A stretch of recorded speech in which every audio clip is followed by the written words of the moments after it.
There's a pretty robust circulation that's moving westward across the tropical Atlantic. Let's get right to it right now. Show you it's about halfway between Africa and the Lesser Antilles of the Caribbean. Here in the enhanced satellite imagery over the last 12 hours, we've got this system right here showing it's holding together some of those bright colors. Those are the thunderstorms associated with it, and they have been hanging tough with this system as it's racing toward the Lesser Antilles about 25 miles per hour. Just for reference, those are the easternmost islands of the Caribbean. It's about right now 1,200 or so miles to the east of that. Looking at the visible satellite imagery over the last 4 hours, you can see an unmistakable swirl here in this imagery, and a lot of those bright whites, those are the tall thunderstorms. They're sitting very close to, if not right on top of where that low level circulation is. Right now, it's called an invest 95L. That means the National Hurricane Center is investigating this for possible development.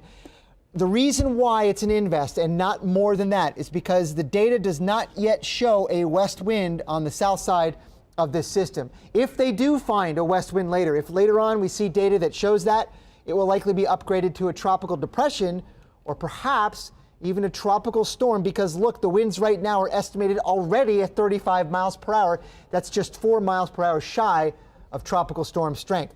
Moving west to 25, it will be likely in the Caribbean, I think, in about 36 to 48 hours. It's struggling a little bit. You can see some of the thunderstorms maybe are elongated a little bit, and part of the reason why is because there is some dry air aloft that is moving into the region from Saharan Africa. It's off the deserts there. It's very dry and dusty and may indeed be getting involved in the circulation here, and that would tend to limit, I think, development by helping to dry out some of those thunderstorms. We'll see how that evolves over the next 1 to 2 days.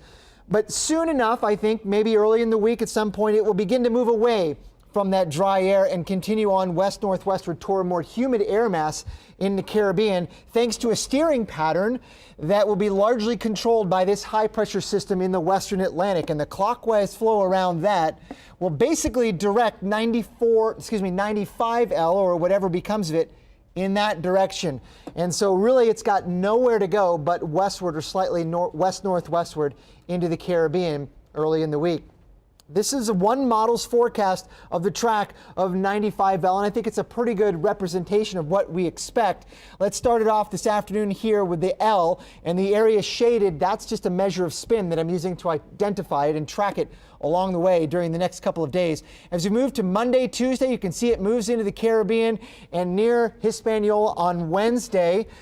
If nothing else, it's going to be a rainy, windy event for them in the Caribbean early in the week. Some of the models keep it at the strength that it is right now, less than tropical depression, less than tropical storm.